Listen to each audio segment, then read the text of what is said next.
Hey guys, hope all is well. This is episode 41 of the Rugby Recap. You have myself, Rugby Itch, as well as the Kiwi lads. First of all, man, how you doing? I'm doing very well, mate. A lot of rugby this weekend. Super Rugby closing round of the Six Nations as well. Good to have a new Six Nations champion just around the corner, although more than likely it's going to be Ireland. Everyone knows it. They're just waiting to see it happen. Exactly. I think Ireland's definitely, they definitely have the best chance in actually getting the Six Nations and retaining it, of course. But hey, you never know. You never know. We saw a lot of shocks, obviously, last weekend with Italy beating Scotland and England beating Ireland. So will we have another action-packed week similar to that? We'll have to wait and see. But before we kind of get into all the kind of stuff here around Six Nations and Super Rugby, make sure guys obviously like the video, subscribe to our channel, and definitely leave a comment let us below like your kind of thoughts on this weekend's kind of fixtures. But again, before we kind of get into all of that, there was a piece out that was kind of went viral actually throughout social media yesterday, and it was around Rossi was saying within his press conference that Sia may not be his captain he selects for the future, and that's solely because he likes his captains to be based within South Africa and not overseas, because it kind of makes it easier for them to kind of be around all the players and kind of familiarize themselves just with the I guess the players inside South Africa. So just want to get your take on that. Do you think that's kind of the right approach, or do you think it's, I don't know, do you make an exception because it's Sia Khaleesi? Like what would be your take? Well, it's an interesting one, isn't it? Because, of course, there have been overseas-based captains before. Sia Khaleesi, perfect example from a few seasons that he's been around a lot of clubs, Sia Khaleesi, when you think about it. Like, he's been in Japan, he's been in France, he's been in South Africa actually playing as well. But I can understand where he's coming from. I just don't know whether or not it's going to lead to a better captain than Sia Khaleesi, because some people, of course, like to say Sia Khaleesi hasn't been playing his best rugby as of recently, but he's still been the captain for a very long time. And who out of the guys playing in South Africa then would you have as your captain? I mean, it's tough. I mean, that's the thing, is I saw a lot of like things discussing which player would take over, and there's not a lot of options out there when you look actually at it, because like the players you have up for debate, I'd probably say like Ebenet Smith, but Ebenet Smith really hasn't.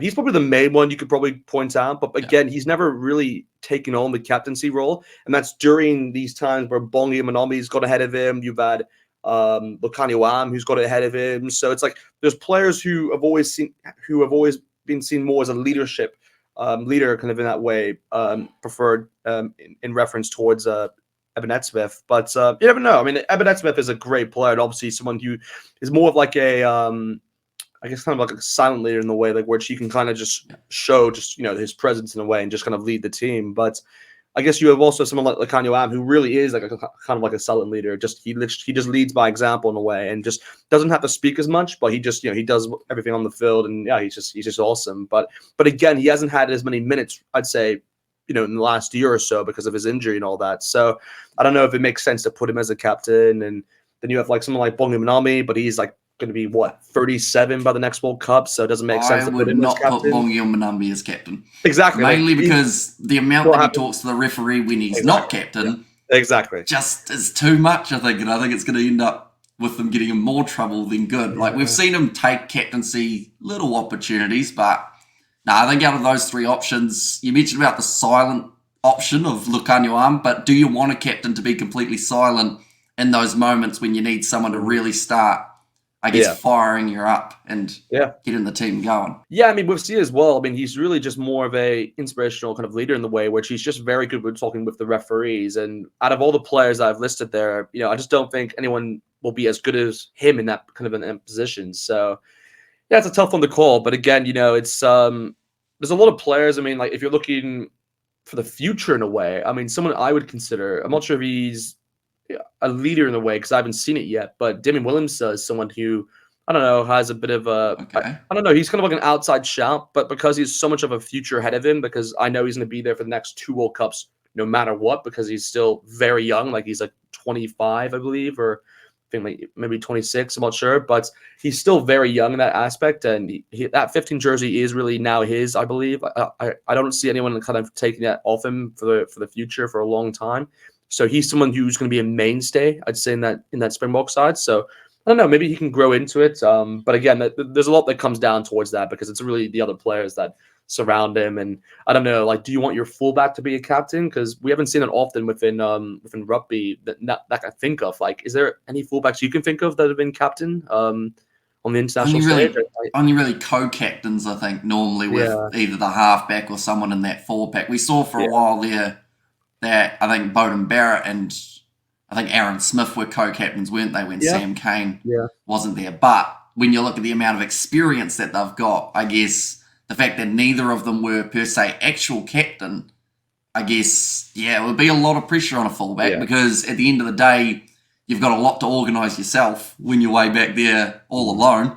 And then you've also got, I guess, the fullback to try and manage. I think that having a forward as a captain is probably the better thing to do for South Africa, mainly because of the physicality and the, I guess, defensive nature of the Springboks. When they are defending, they always seem to have a plan, and you want someone right in the middle of it, which is why Etzebeth, I think, out of those options that you mentioned, would be the better choice.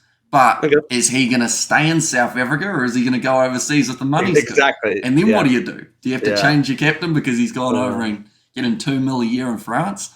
It's tough. I mean, like, I'm trying to think if there's anyone else I've forgotten here because I don't want to leave anyone out. I mean, I'm trying to think in the front row. There's Malcolm Marks, but again, he's in Japan.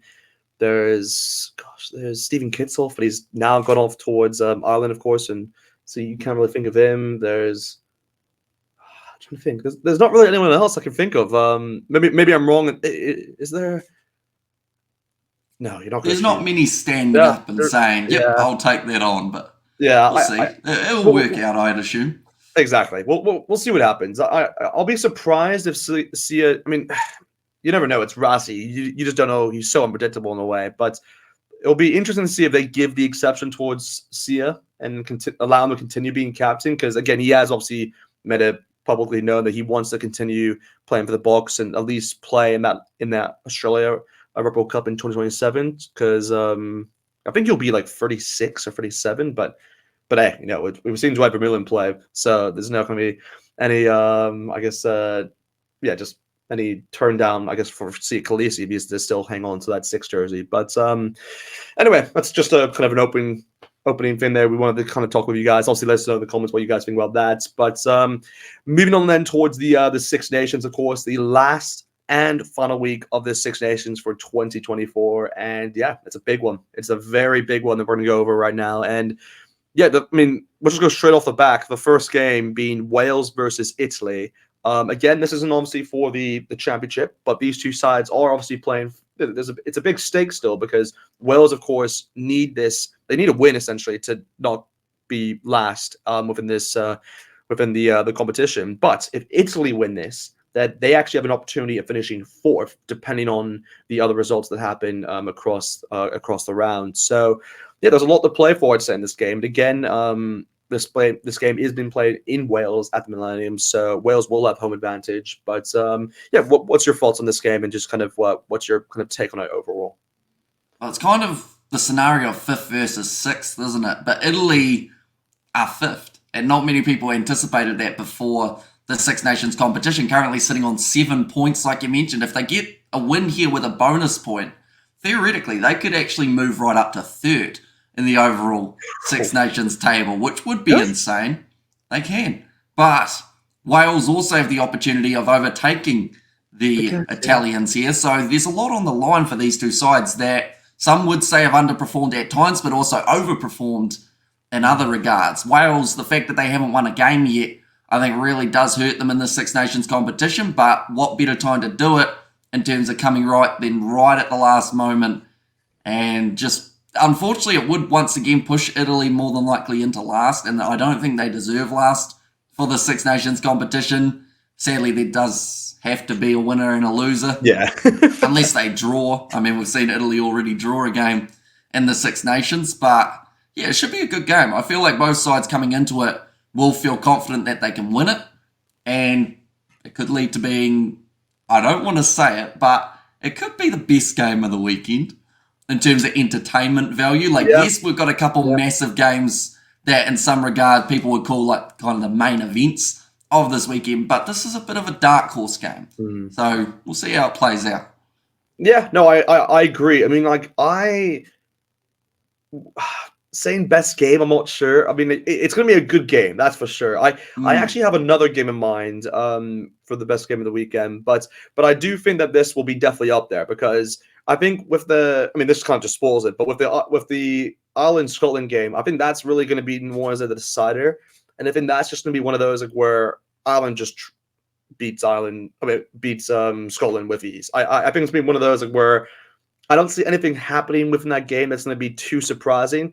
I think it's really more the France England game, which we'll get into later, which is the one that I'm kind of looking out for the most because that can go in any direction. I think because France obviously doing what they did last week against Wales and England doing what they did against Ireland, that's going to be a great game as well. But of course, with this Italy Wales game, there's a lot for grabs. I mean, I did see I think it was announced yesterday that George North will be playing his last game for Wales, which is a big one because he's been he's played over 100 caps for Wales, and he's just been a talisman really for them for a very long time in terms of a key figure in that kind of group of theirs. So yeah, it's a kind of it's a send off, which a lot of the Welsh players will obviously want to kind of give him, kind of get at the dub. I guess another day and get that W. But it's gonna be interesting. It's gonna be interesting to see what happens. I don't know what to think in terms of who's gonna win this because, like you say, it's a very open game.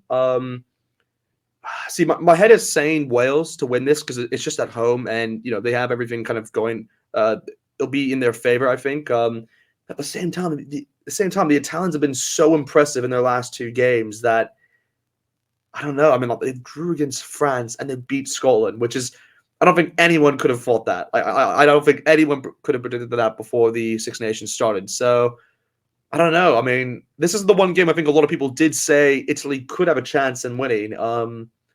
And going off what they've done, I'm actually going to lean towards Italy in this one. Yeah, no, I'm gonna do it. I'm gonna say Italy. I'm gonna say Italy to win this. What about you? Like, do you think do you think Wales have a shot in this, or do you also agree with me that Italy could do the job? I mean, Italy could do the job. That's the thing. With the way that they've played, they've shown enough potential from their other games.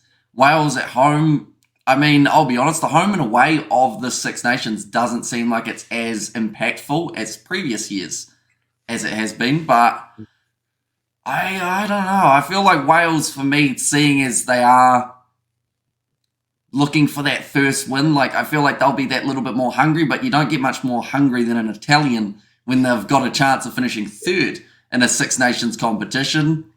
And they just look like a good unit at the moment. Like Wales, a couple changes made to their side, of course, so that'll be pretty handy, I would say, just because it hasn't quite been gelling throughout Yeah, this year.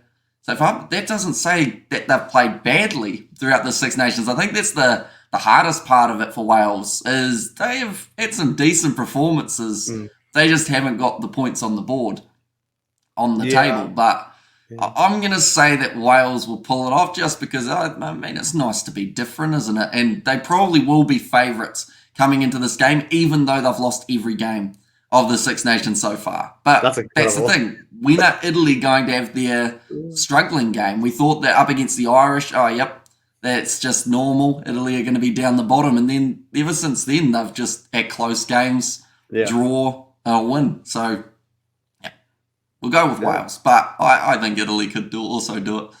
yeah. No, like in a bad way. Obviously, this is obviously not to promote anything of all what I'm about to say here, guys. But it kind of makes me think like, oh, I'd kind of do a bet on Italy if I had to, just because I think there'll probably Are be. you promoting Yeah, gambling, exactly, Tim? exactly. Not Trust on me. this I podcast. don't listen to me, guys. Do not do it. By the way, I'm just saying that I would not be surprised if the odds or whatever they are, because I I'll definitely tell don't. you what the odds are, Tim, I don't even while know we're what at the it. odds are because I don't even.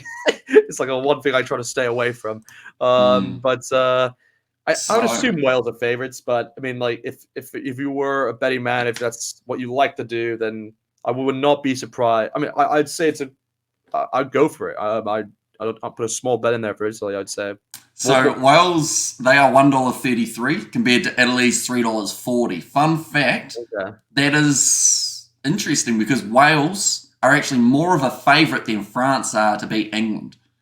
And France are the favourites to beat England. $1.37 I'm not surprised to that. $3.20. So, Yeah.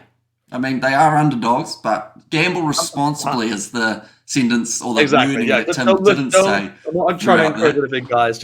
I'm just had a thought there, and I was like, I would not be surprised if that was the case, and there you go. But yeah. Anyway, again, it does seem that we're kind of going between Wales and Italy. It's going to be a good game no matter what. So we'll both look obviously forward towards that one. But moving on then towards the second game of the round, which will be Ireland versus Scotland. And again, this is the one where it's going to be the decider at the end of the day. This is what's going to decide the Six Nations. And in a weird way, this is the game which I've been looking forward to for the Six Nations entirely, because we've mentioned this game, I think, the most out of any of our episodes so far, because it was meant to be the game, and the key word is meant to be, because going off that, I mean, where can you start? You can go off really that Scotland-France game really as the kind of the start of it, where Scotland were meant to win that game really, and obviously that decision obviously went against them, and then they also then lost to Italy, which is just compounded I don't know, the dream, I guess, for Scotland to do something in this Six Nations went down a bit. So it's one of those where I think I think we did mention this within the review, but Scotland now really have to try to go for the win, but in a weird way, if they have to try to go for the bonus, because if they can try to do something like that, then they still have a chance in winning the Six Nations. That's like the way it goes. But again, the odds in doing that is very, very, very low, because I think they have to score like They have to beat Ireland by like 38 points. Exactly, yeah. Like I cannot see that happening. And again, obviously, this would actually, I think it would it come down also to the England game as well, because again, England are a game, they're 1 point ahead of them. So you would have to hope that England don't do anything of like a bonus point that way, because if they do, of course, then they would go ahead of Scotland in that hypothetical way. But yeah, there's a lot up for grabs, but what's your take on this game, because it's an interesting one for sure. So pretty much the gist of the way that this table sits is Scotland have to beat Ireland by 8 or more, but also they can't allow Ireland to score 4 tries.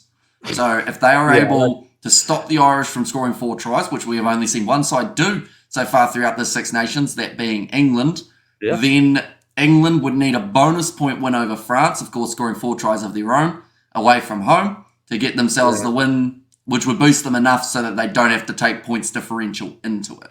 Because that is the big thing at the moment. Ireland's points differential is 80. The next highest is actually France and Scotland with 4. So there's a bit of a gap, I think is the best way of describing it. So even though the Six Nations, it seems like there's more options than the one. Really, all Ireland need to do is, even if they lose by less than 7, and they're Six Nations champions. Yeah, that's perfectly said. Perfectly said. So yeah, we'll see what happens, of course, in that game, because again, Ireland, they actually did pretty, again, yes, England did very well against the Irish, very well, and obviously they totally deserved that victory they got last week against the in Twickenham. But again, Ireland had points in that game where they were able to kind of capitalize on that England defense, and again, it's something which is still a talking point, I'd say. And against Scotland, their defense was like all over the place against the Italians. So it's something I think they'll be definitely able to kind of take advantage of in this game at on St. Patrick's Day as well. So I just think everything's going to kind of go into their favor in this one, and yeah, I think they'll get the win in this, and obviously get that Six Nations title. So again, I assume we're both agreeing on that front. That's the way we're going for both. Yeah. So and even if Scotland win, I still see Ireland losing it by less than 7. Yeah, is my little exception there, but I do see Ireland getting themselves the win. And this one, they were my pick from the start to become the champions, although I thought they were Grand Slam, which they haven't been able to, but no, I think it's still looks very strong throughout this competition. You don't get a points differential of 80 without scoring some decent tries. Exactly. But again, moving on then towards the final game of this Six Nations, it is France versus England, and this will be, in my opinion, the biggest game of the weekend, just because I think Ooh. this is going to be one of those where, Even if Ireland have already secured the Six Nations at that point, or only if Ireland have lost. well, that's the thing, is that like it's a bit of a weird one, because you are actually right. It kind of maybe what's the word? It kind of downplays, you could say, maybe this game if Ireland were to win the Six Nations, because again, this obviously that game is the second game of the weekend. So yeah, you would be correct. It kind of it would downplay it, but at the same time, this also determines the whole of the Six Nations table. This game, because this result could determine where Italy finish if they were to win, or this could determine where Scotland were to finish if they were to lose, or if they were to win. So like everything kind of goes into this. So it's really the final matchup. And again, like I said beforehand, these two sides were definitely the most impressive, I'd say. I guess like last week, but of course, I'd say the Italians were the most impressive, but these two were not far off in that way in terms of what England did against Ireland, because that's bonkers what they did, really. But again, you have to give the Italians.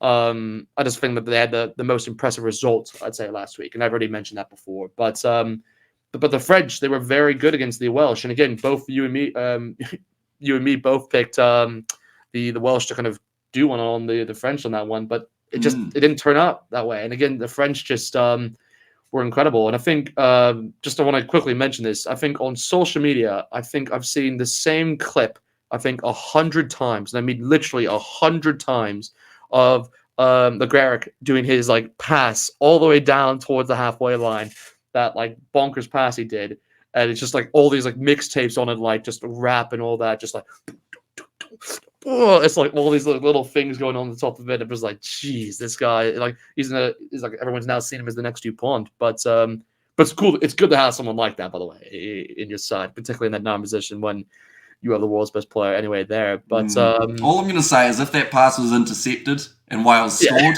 that clip wouldn't be going anywhere. That one would have been buried. To a complete meme. But no, yeah, it was. I think this would be a very good game, no matter what. It's going to be one of those where just for the English, in a weird way, I kind of want them to win this game. Normally, when it comes towards France and England, I mean, last year in particular, I definitely wanted France to kill England, and that's exactly what they did. Like bulldoze them in a way. If you just score a ton of tries in that way at Twickenham, because they needed a scoreline like that for last year, of course, when they were going against Ireland, because they faced Ireland in round? What was it, round 2, I believe, of last year's comp? I think it was. So they needed a big result to kind of put them in the right direction, and they got in that one. So I was pleased for them in that, and yeah, just the score 50 on 50 was just incredible. But again, this time England, I think in a weird way, are the team I'm supporting, because I think they just showcased to me that they can turn it up in the big games, and they did that against Ireland, which everyone considered at the time, last week in the conversation, as the world's best team in the world. So it's one of those. It's going to be a tricky one. What's your thoughts on this? Because I actually don't know. I actually haven't decided a winner, by the way. I'm supporting England for this game, but I don't know if they'll win it. So, who do you think is kind of the eventual one to win? Well, it was nice to see France play some good rugby. The question is, are they going to do it again, or was that their big game last week up against the Welsh, who probably allowed the French to really start flowing? Legatic, I think, is a brilliant option at number 9 for France compared to Maxime Lucu, who I thought in the past hasn't been too bad, but Legatic just seemed to have that little bit more attacking prowess. Thomas Ramos at 10, I think, is a very decent option as well. I'm curious to see how these two young men go, the 12 and the 15, though, because we got to see a little bit of them, and it's all well and good when your team are winning easily. Yeah. But what happens when you're up against a side such as England, who try and rush up, because I believe they will keep that defensive tactic, try and get right up in the face of the French, shut down that big backline, or the big flicking pass like you've seen on social media. But I hope that they continue attacking in terms of their tactics, England, because if they go back to trying to, I guess, edge it in a 3-point to 3-point contest, like France normally do get the better of that. So I'd like to see England continue trying to attack hard, go for those younger guys in that backline and see if they can break through and then create some space for some of their superstars to be able to score points. I am going to say with this game taking place in France, I'd like to think that France have one big game left in them for the Six Nations, mainly because we didn't really see a big game up until up against Yeah. the Welsh. So I think they're going to make it hard for England. So I am going to say France win it, but I think that it could be a very close game. Okay. Okay. It's a weird one because I'm thinking either France win this, but by a margin, like by a big margin, just because it's one of those where the French attack can just go blitz, can kind of just blitz the England defense and just go full throttle at them. Or it's me a game where England can kind of like win it through like a drop kick in a way. It'll kind of have that like that final moment in a way. So I again, I mean, I'm supporting England in this one, but my head is saying France will win. And yes, I did obviously follow my hearts for the Wales Italy one, but I think for this I have to say France will win, just because it's the one where they're just at home, and it's just one of those where the French just against the English. I can't actually think of the last time the English beat the French. It's actually a bad thing. I actually can't remember that. Maybe they beat them in COVID. Maybe. I know they got a In the better COVID season. rating or better ranking in the World Cup than them, but in terms of Yeah, their head to head, it's I been a think little while. I think that's what I was gonna say. It's been a very long time since England have done it. But hey, they're in the best of form right now, going off that win against Ireland. So if there's ever a time to do it, then it's now. But yeah, saying that, I will still go with France. I think to win this one. Again, it will be I'd like to think it would be a tight margin, but like I said, I think if France are to win, it'll be by at least over 10 points. I'd say. But I know. But anyway, moving away then from the Six Nations onto Super Rugby Pacific, up onto round 4. Again, this is me the most action-packed weekend we're gonna have for a while in terms of Super Rugby, because there's a lot of big matchups I think in this one, and it's gonna be narrow. I think there'll be a lot of narrow wins in this. I could be wrong. You never know. There could be some high margins in terms of some games, but I think this is gonna be a very competitive week. Again, with the first game being Crusaders versus Hurricanes. I mean, this is a nail-biter one because again, the Hurricanes, of course, are up leading the table with 3 wins to their name. And yeah, again, they do have 13 points, but they're going against a Crusaders team that's lost 3 in a row, and this will be really their first home game of the season. So it's one of those like where they're actually going to now have at least their home crowd kind of to kind of support them in that way. So it's a tough one to predict. But yeah, what's your kind of stance on this one, and just like your prediction? I think the hardest game to predict of the whole weekend, to be honest, because you've got an Yeah, undefeated side versus a side that have continued to be defeated. yeah, So it's going to be extremely hard to know what type of impact playing at home has on this Crusader side, and just whether or not they can fire in a way that they haven't throughout the rest of the season. Like their game up against the Fijian draw, it was disappointing. They weren't able to really get too much going. The lineup, I feel like there's always that question about the 9-10. This game they've gone with Willie Hines and also Riley Hohepa, but I'm just still a uh, little bit concerned about whether or not the Crusaders are going to find their first win now, or whether they're going to have to wait maybe a few more weeks before they get that first victory. They're no longer considered as those heavy favourites, which I feel is good for Super Rugby, yeah, not so good for the Crusaders. But the Hurricanes beating the Blues last week, sorry to bring it up, but it did happen, and they played very well throughout that game, scoring quite a few tries. So, yeah, for me, I'm saying the Canes get the job done, even though they're slight favourites, and I feel like there's also the potential of the Crusaders getting a win. I am going with the Canes. yeah. No, I agree with you. I think the Canes are the team that I'm looking out for in this one, and I think they're a team that's looking unstoppable at the moment. And again, they were really impressive last week against the Blues, which yeah, it hurt to watch, but yeah, they just were the better team throughout it. And again, they don't even have Jordy Barrett in this side, and they've actually looked pretty good. Again, it's something which you did mention within our previous preview, which was more about how maybe they may actually look better without Jordy Barrett, which is it was a bold thing to say at the time, but looking back at the Very game bold. now, they actually looked all right without him. But again, when you're facing against the likes of the Crusaders, there's just always that unpredictable thing about them. You just don't know what's going to happen. Normally, you just say it's a win for the Crusaders. It's with ease, really. You can just say it's a win for the Crusaders, but this time around, it's just very difficult to select. And I am with you that it will be a close game, but I will hedge my bet towards the Hurricanes in this one. But yeah, again, we'll move on then towards the next game, which is being Rebels versus Reds. And I mean, this is gonna be a great matchup because, again, like you said, we've had kind of a mix in terms of, like, I guess, the favorites throughout this competition, and the Australian sides have been really good so far. I'd say throughout Super Rugby, kind of brought the, I guess, the competitive level up, I'd say, to a whole new level for Super Rugby and to what we've seen in the past. So it's really good, and I see these two sides are a key part of that, really, because I think the Rebels have had a good season so far, but particularly the Reds, they've had a really good season. Of course, beating the Chiefs last week and almost beating the Hurricanes. So they've had some kind of some good games they've played so far. But yeah, what's your take on this game? What's your kind of like overall take and prediction? Well, the fact that this is rank 3 versus rank 4 Yeah. is quite incredible, really, with where the Rebels were finishing last year. They've had a great start to their season. The thing is, have they played any tough opposition to the level that some of the other teams have yet?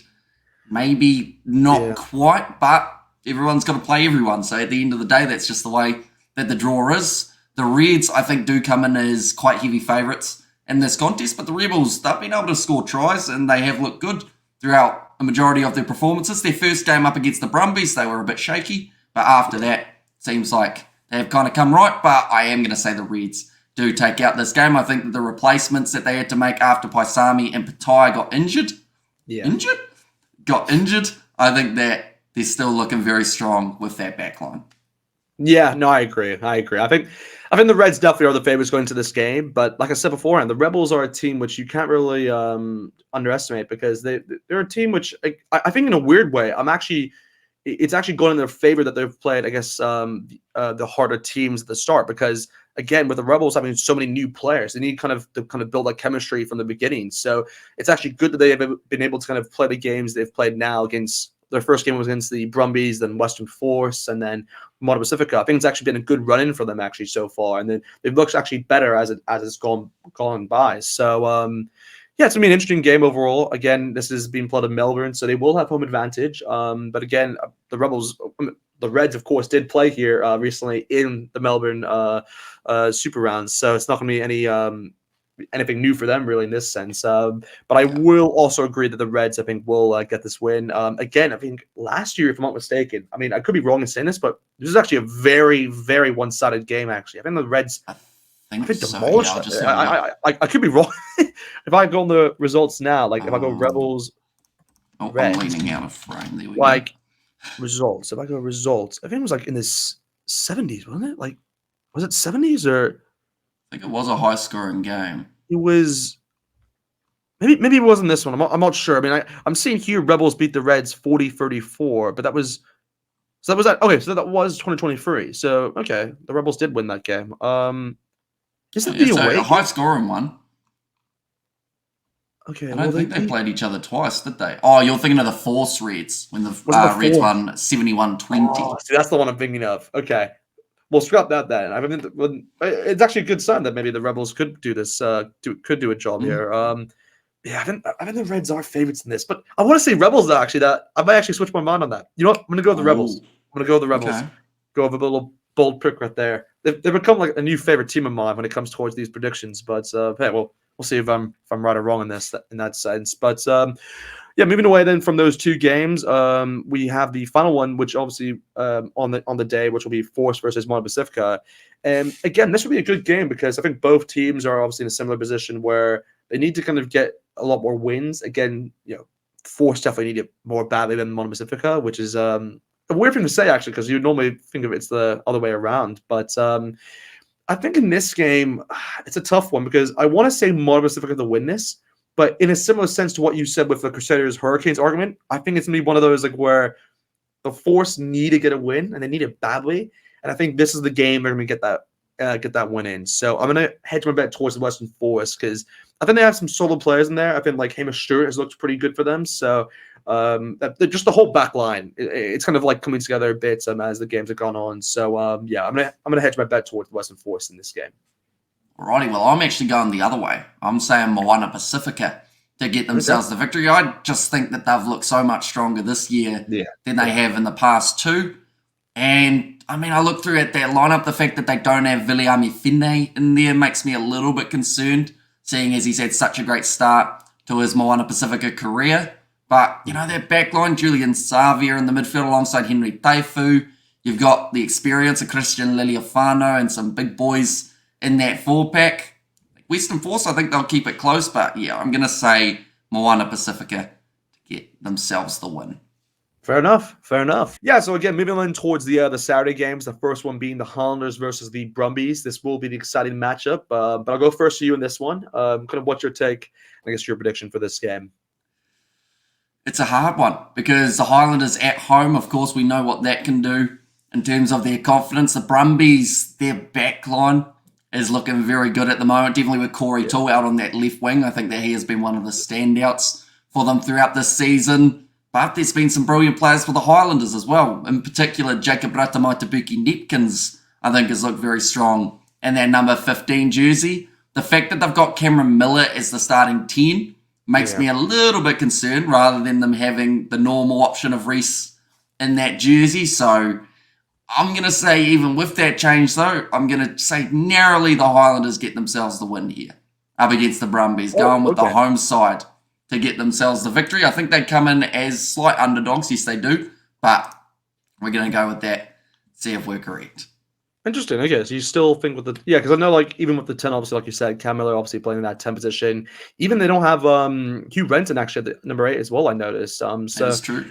Yeah, they've made a few changes in there. I'm trying to think who else is in there. They've switched out. I mean, they have a new hooker in there, Jack Taylor. They have. I think Bogado out on that wing's a new option as well. Although he didn't do too badly last year, did he? When he got those few opportunities.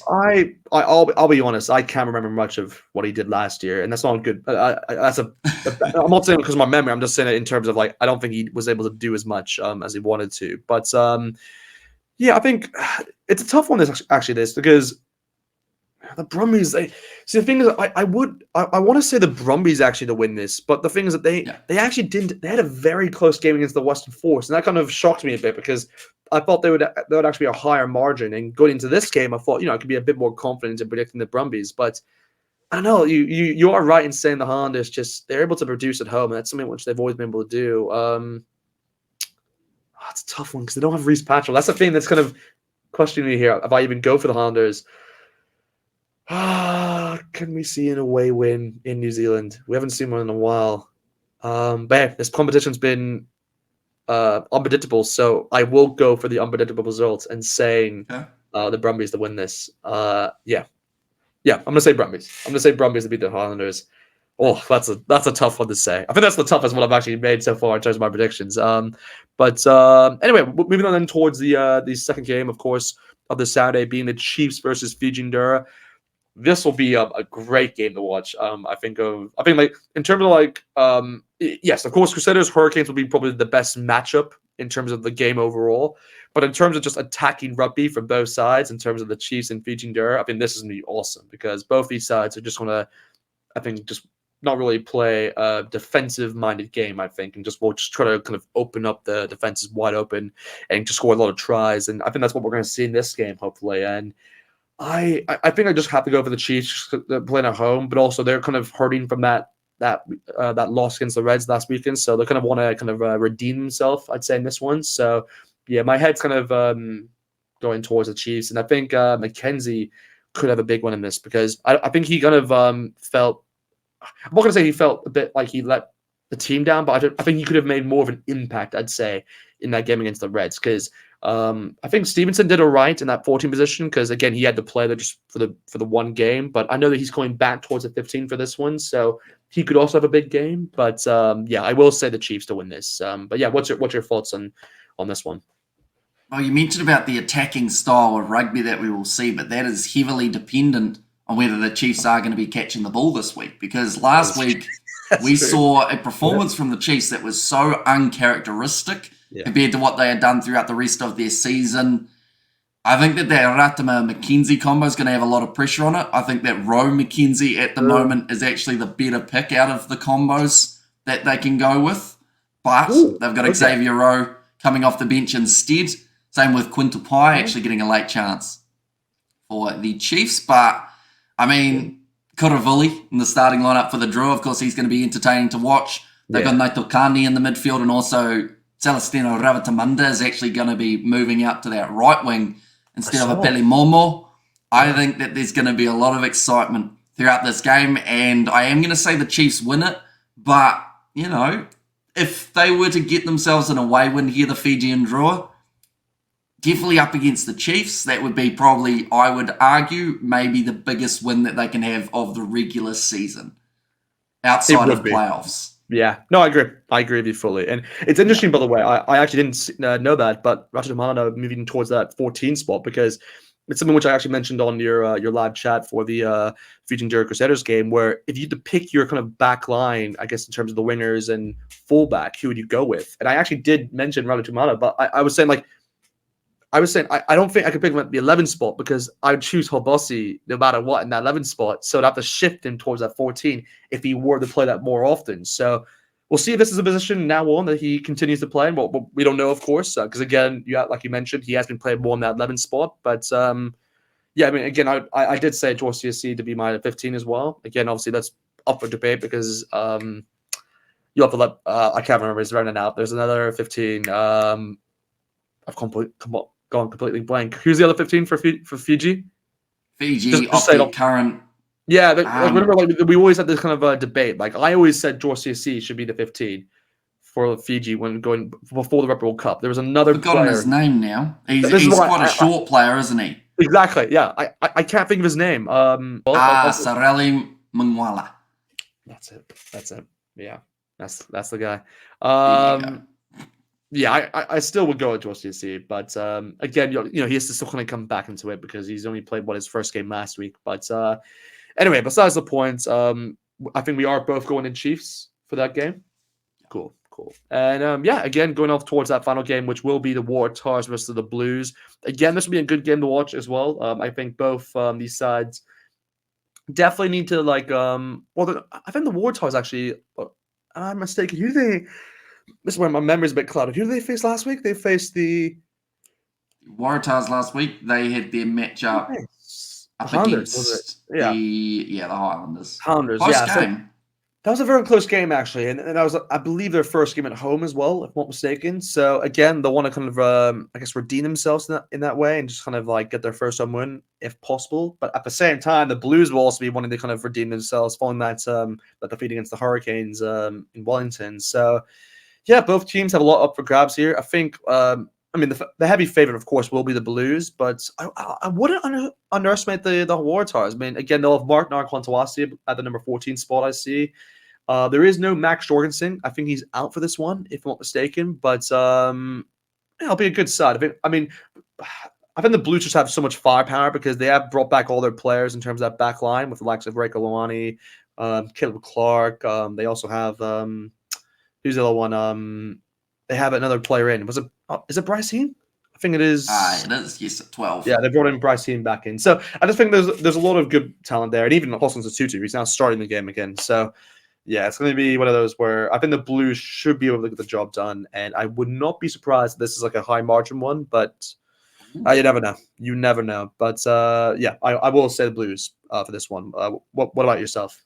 See, I'm a little bit the opposite in terms of I still think the Blues will win, but I think it will be by a narrow margin. Like this year, we've seen so many close games in Super Rugby Pacific, and this one, I just have that little bit of a feeling that the Waratahs are on a bit of a high at the moment. Even though they were defeated by the Highlanders, they almost won that game. They were able to pull off the victory the week prior, so there's a bit of something there for the Tars, and I'm going to say they narrowly lose this game. I think that one of the keys definitely is Austin Satutu. We can't be backing them in this. Well, to be fair, I wouldn't be surprised if they won, is all I'm going to say, because the Blues, they had their moments throughout that game up against the Hurricanes, but they also had a lot of things that they did wrong at certain points. I think the Tars might be able to make the most of. Yeah, they had a lot of moments of like fumbling the ball, though. I'll say that for sure. But yeah, and again, like the tries they scored as well, like there were also moments. They weren't actually like plays, I'd say, that they actually came up with, unfortunately. Again, obviously going from a Blues perspective here, but anyway, that is kind of, I guess, the predictions there for the Super Rugby round there. And again, I'm trying to think of anything else. We've covered everything there. We've kind of covered everything there, guys. So anyway, guys, I hope you guys enjoyed this episode. Obviously, let us know in the comments what you guys think about this weekend's fixtures in terms of the Six Nations as well as Super B. And also let us below your kind of thoughts on the whole kind of Sia Khaleesi situation in terms of if you believe he should be the captain going forward, or if you do agree with Lassie where your captain shouldn't be based overseas and should be a captain in SAFCA. So if that were the case, then obviously let us know who would you select as your captain for the Springbok going forward. But besides that, guys, hope you guys enjoy the episode. Obviously, make sure to check out the Kiwi Lads. Make sure also check out Rugby Itch, both our channels, and we'll see you guys next time.